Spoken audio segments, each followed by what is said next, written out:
So, you're an ambitious person, you have big dreams, you want to succeed, and you want to live the life you've always imagined. But there's one problem.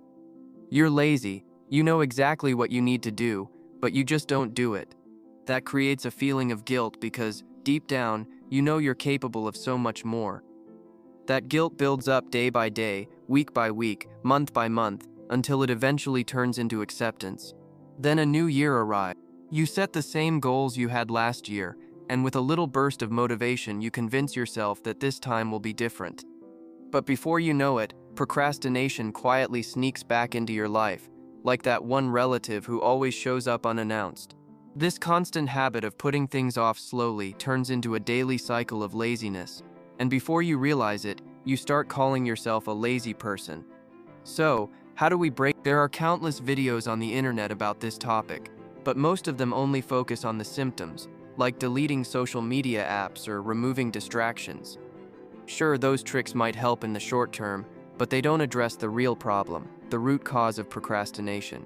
The root of this problem can be summed up in one. In physics, inertia is the tendency of an object at rest to stay at rest, and an object in motion to stay in motion unless acted upon by an external force.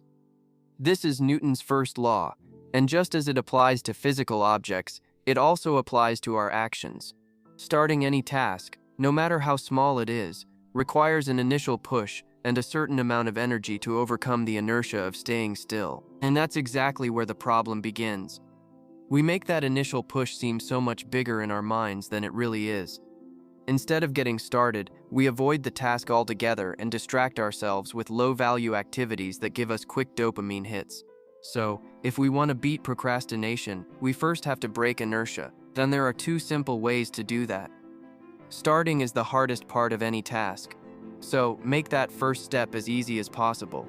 Reduce the pressure by taking the smallest step you can. For example, if you tell yourself, I have to sit down and finish my 5,000-word article, the inertia is incredibly strong because the task feels overwhelming. But if you simply tell yourself, I'm only going to write 50 words, that feeling of inertia becomes much weaker. Suddenly, getting started feels easy, and you no longer have to rely so heavily on willpower or discipline. There's another powerful technique called the 2-minute rule.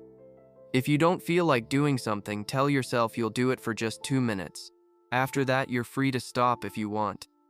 For example, if you don't feel like cleaning your room, play one song and clean only until the song ends.